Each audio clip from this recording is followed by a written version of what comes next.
My name is Bob. I'm a victim or survivor, as the case may be, of a disease known as Guillain-Barré syndrome.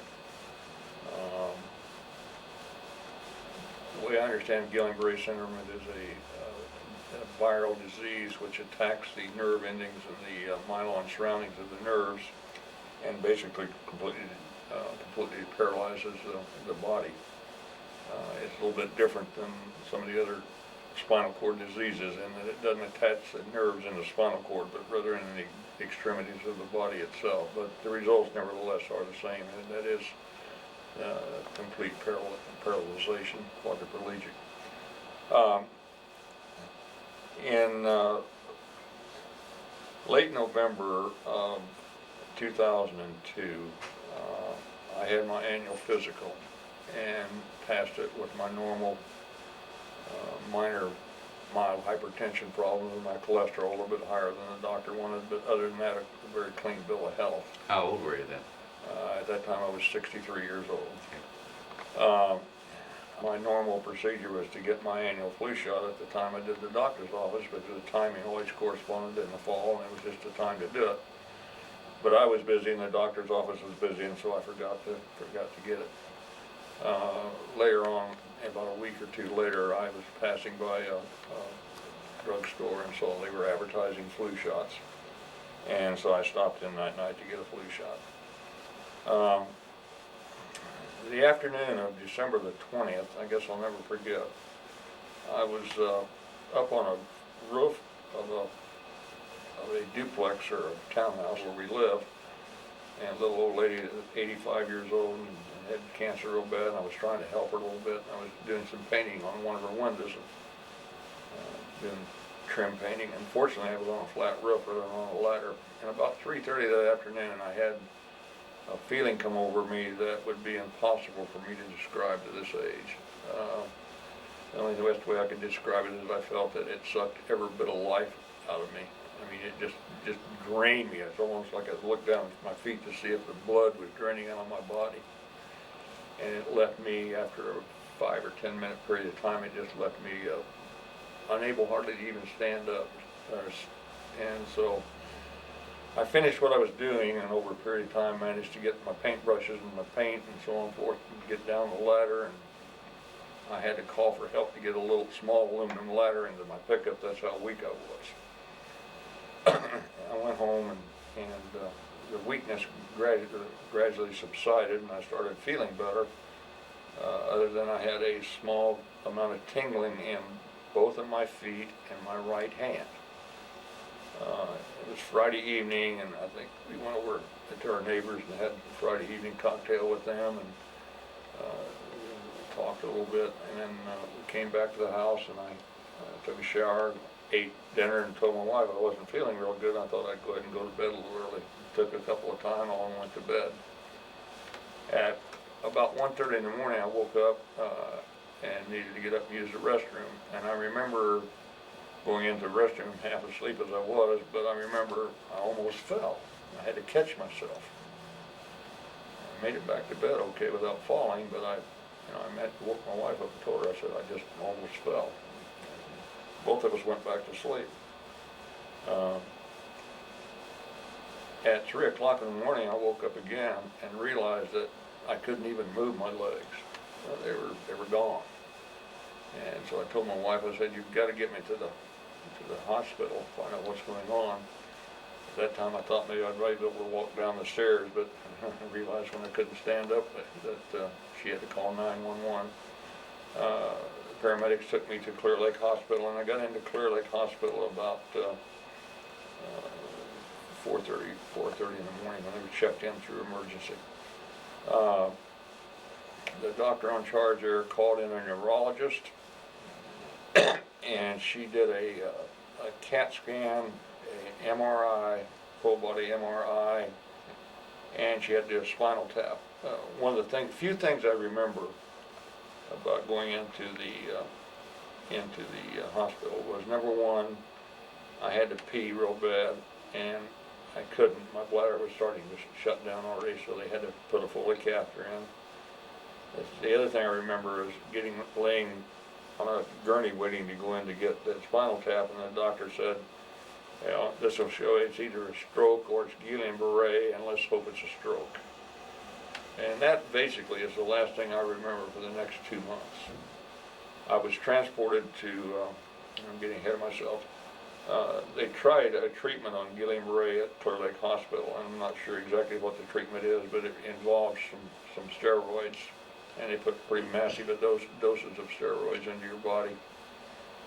When they did that to me, my spinal, or my liver functions and kidney functions both went off the map, and because they weren't able to do that, my doctor made arrangements to transfer me over to, there was only three hospitals to go to, either Herman, Luke, or Methodist that could do the plasmapheresis treatments. Let me interrupt just long enough to ask, how long after this flu shot did these symptoms begin? About 3 weeks. 3 weeks? 3 weeks almost to the day. All right. I'm sorry to interrupt That's right. your No problem. chronology there. The time that I was at Methodist, I can only remember by bits and pieces, and most of those were hallucinations, drug-induced hallucinations. I know I had a lot of problems with, I was on a ventilator. In fact, I'll go back and say this. I meant to talk about chronologically. You get forget about things, but from the time I went, time the feeling hit me in the afternoon, on the afternoon of the 20th, which was around 4 o'clock in the afternoon. 20 hours later, which was around noon on Saturday the 21st, I was completely paralyzed and on a ventilator. So it took this disease, or whatever it is, 20 hours to shut me down completely. From being as healthy as a horse to being completely paralyzed and on a ventilator. Going forward again, as I was talking about, when I was at Methodist, I remember very little about Methodist. I know they had a lot of problems with me based on what my family has told me. Blood pressure problems, diabetic problems, even though I've never had any problems along those lines before, just from the different types of medicines they were using. Extensive amount of pain, and I can remember the pain. Somebody would ruffle a sheet on me and it would almost kill me. I started coming out of the coma that I was in, or half coma I was in, by probably the first part of February. And by that time I realized what had happened to some extent, and I knew that my family was trying to make arrangements to get me transferred to TIR, which is the Institute for Research and Rehabilitation and Research in the Medical Center in Houston, basically a rehabilitation hospital. And they finally made arrangements to get me transferred to TIR, but they had to wait until they could get rid of some bowel infections that I had, and it was quite a wait before I got in there. But anyway, on the 17th of February of 2003, I went to TIR. I remained at TIR for the next seven months, I believe. I had 1 month in there that I was at at Herman's rather, with pneumonia for a month. I think probably one of the biggest problems I had at TIR was the continual respiratory problems I had. I had what they call clots, which are nothing more than mucus in my lungs, and they had to do a lot of procedures and a lot of suction. I was always, I couldn't get any air. There was many times that I think I almost died. I remember one time in particular, there was 6 of them that worked on me for 6 hours trying to get me, where I could breathe.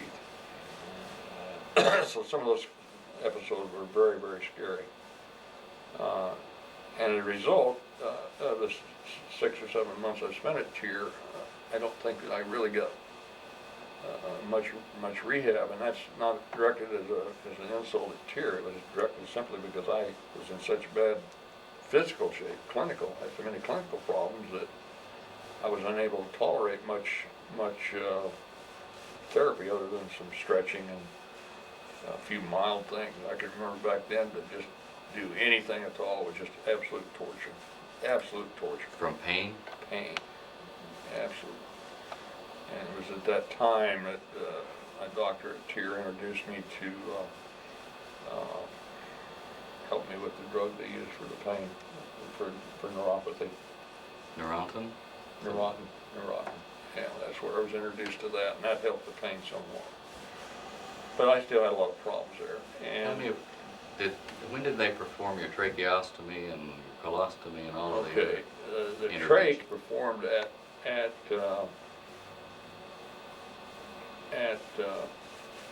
Methodist. They bagged me with the trach, or with the respirator, but they went down my throat. And then sometime later on, when I was in Methodist, they did the actual trach itself. The colostomy was done in September the 7th or September the 9th of 2003, right before I was released from TIR to come to the nursing home, to a skilled nursing facility, because the insurance company said I had plateaued and was not eligible for any more therapy at that time. So anyway, that took care of 7 months, so I was into mid-October now of 2003. At that time I came to Clear Lake, to Harborview, and here at Harborview I was under the care of the physical therapy department here. And at this point you have a tracheostomy. Yes, sir. But you're not on a ventilator. I'm not on a ventilator. You have colostomy because you have no bowel function, spontaneous bowel function, or voluntary bowel function. What I have, as far as colostomy, to clarify that, I had a space in my bowels that the large intestine had just stopped working. Whether it was a result of the guillain-barré, which I strongly think it was, or some other reason, but it just stopped contracting and expanding. So they had to go in and remove that section of intestine, and they just put a colostomy in for the time. They call it an ileostomy, and they said it could be eventually reversed. And you also have a catheter in your bladder because you don't have bladder function? At that time, no, they never did. They put a Foley in for a while, but once I got over to TIR, they removed the Foley and went to intermittent cathing. And they did the intermittent cathing for over a year. Every how many hours? Every 4 to 6 hours. Every 4 to 6 Okay. hours. But you still didn't have spontaneous, controllable bladder. Once in a while I would. Once in a great while I would. The gentleman that ran the doctor that ran the first test at TIR said there was no reason that my bladder shouldn't work. It showed no signs of being paralyzed on the test that he ran. But couldn't feel when it was full? What are you saying? Once in a while it would work. What does that mean? well, once in a while I could pee on my own. So you could actually hold it and release it when you wanted. Yeah, and it would cut loose. But most of the time I had to be cathed. If you weren't cathed, what would happen? Well, the pressure would build up eventually. Just keep swelling up. Burst my bladder, I would imagine, Okay. and cause some serious medical effects. Okay. So it wasn't until spring of 2004 that my bladder started working on a fairly routine basis, where I didn't have to be cathed. I was able to control it and was able to go on my own with the use of a urinal. Okay, I didn't mean to jump you. That's right. Out of So sequence. now we're getting ready to come to Harborview in the October of 2003. When I came over here, I was basically with a quadriplegic. Really had no movement. After I was here about a month, I was able to pick up my right arm for a little bit. That's the first movement I had for, I guess, 16, I think. First movement I'd had for like 11 months. I was able to pick up just one arm and move it. Couldn't believe it, because one night I went to sleep and no movement, and the next morning I woke up and I could move it. So, but no, and then they eventually got me up on a standing machine in the therapy department, able to get me into a vertical position. I wasn't standing on my own. It's a machine that holds you in an upright position. And then again, I suffered from medical problems. I still had the open trach here, and I contacted a very serious infection. In fact, it was a septic infection, and I went to move me back to Clear Lake, and that was in mid-January of 04. And at the end of that visit was where I met Dr. Clarke, seated to my right, and I've been under his care ever since. After I completed my recovery at Clear Lake Regional Medical Center, they transferred me to Clear Lake Rehab Hospital, and I stayed there until June of 2004. So I stayed there almost 6 months, almost 5 months. And I had a lot of luck with the therapist over there. They got me doing a lot of things. I credit them with doing the things that were able to get me moving, because I was there only about 3 weeks and they had me up and walking, which I thought was an absolute miracle. Not walking like the average person walks, but walking with a walker. And I've gradually been able to do that more and more as time progressed. I still have a tremendous amount of limitations in my mobility. I suffer from balance. I have no hands. I can't use my fingers for any degree whatsoever, or any functional degree, I should say. My arm motion is where I can't feed myself. I don't have enough muscles or movement in my arm to where I can get my hand up to even feed myself. So I still have an awful lot of limitations, and hopefully that they'll continue. But I have all this brought on by a small microbe. It's pretty amazing to me that a small microbe can destroy your body so quick. I think that's the highlights. There's been highs and lows, obviously. The pain that goes along with guillain-barré is unreal. The nerve pain and the sensitivity and the phantom pain that I suffer to this day. I can lay down in bed and I'll feel like I have a belt. I wear a gait belt quite often when I'm in the chair here, and when I go to bed and the gait belt's gone, it'll feel like it's cinched around me so tight that I can't even breathe. And I'll make the nurses take the covers off to look and make sure the gait belt is gone. That's how silly it is, how crazy it is. So I suffer from that. I have, I think, gotten over the majority of my clinical problems. I was down to 150 pounds. I was 205 pounds when I got sick, and I was down to 155 at my low point. And the last 4 months I've been holding steady right at 180 pounds, so I seem to have my weight can back up a little bit. Again, that's all the highlights. I mean, we could sit here and talk for three more days. The problems that this disease causes. I, for one, would have never guessed that, that Guillian-Barré could be caused by a flu shot. But when you look at the disclaimer on the flu shot, they say that it can be. So the only thing I can say, if I'd ever known that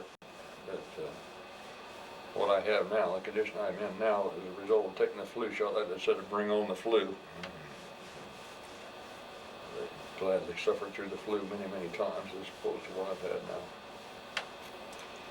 Well, it's been a interesting run with you. I've really enjoyed working with you. We've had some amazing successes over the past few months, amazing recoveries of function.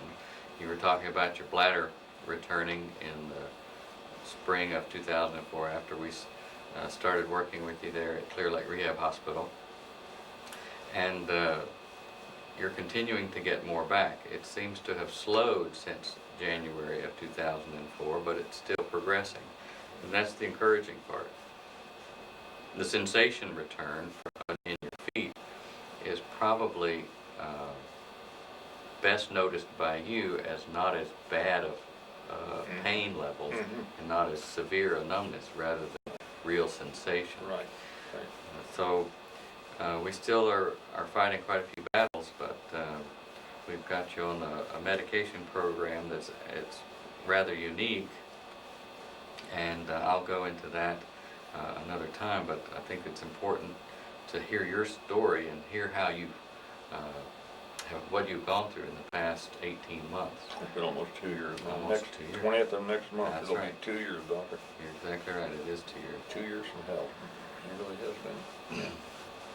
And it, you know, it not only destroys my life, it destroys my wife's life as well. I mean, it doesn't just destroy the patient's life, it destroys the, the, the husband's or the wife or the spouse's life along with it. They have to be the caregiver.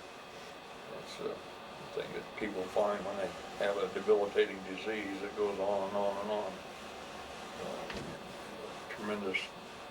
Tremendous waste of livelihood, I guess, for lack of a better word.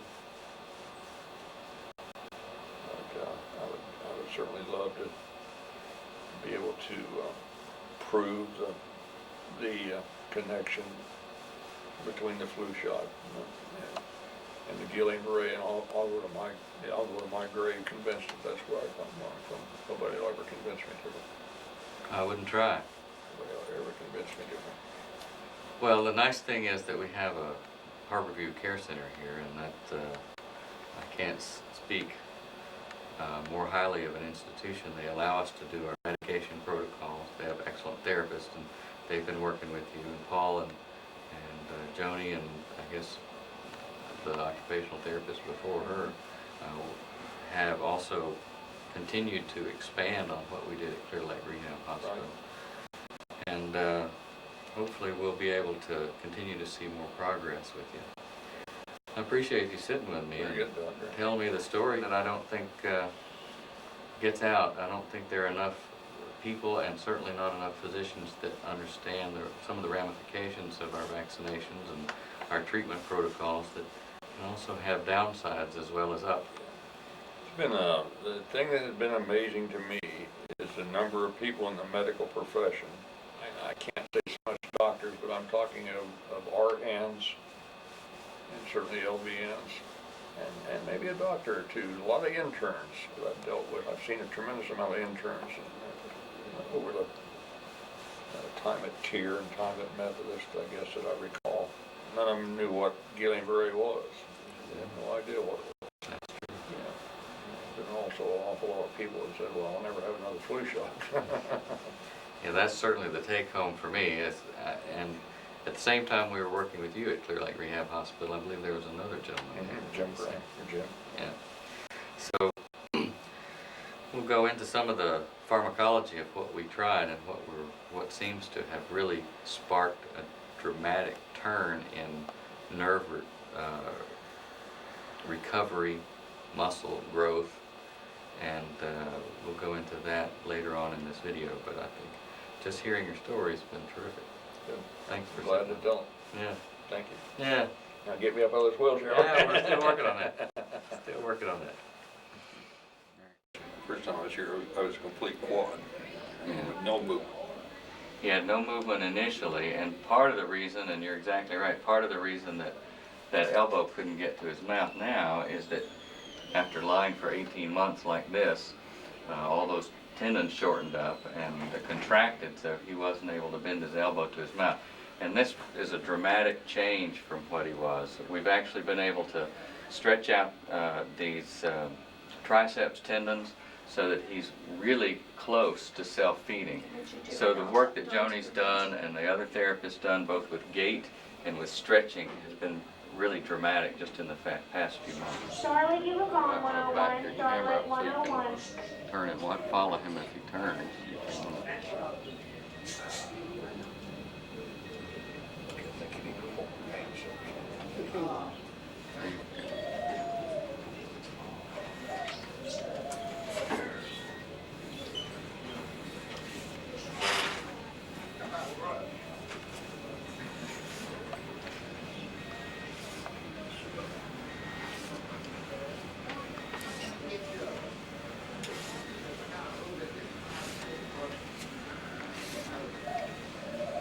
The longer I walk, the better I walk. As you loosen up? As I loosen up, yeah. I'm going to go all the way down here and turn around and come back. Sounds great. You look pretty smooth there, Bob. Pretty quiet. Smooth. Smooth operator.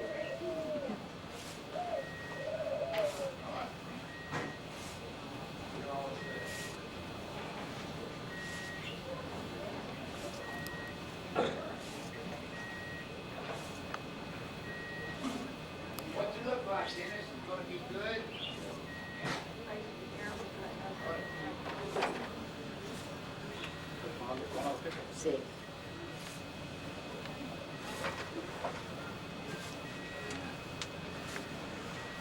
And you even have some hip flexion there, Bob. I like that.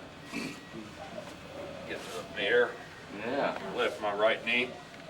Okay, now which way you want me to go now? Well, you can just go back and I guess that we can sit you down and.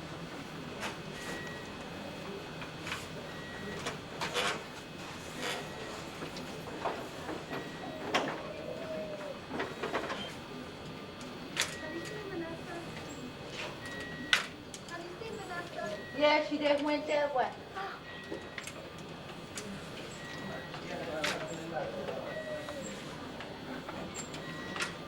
She just lowered it down here. She went over there.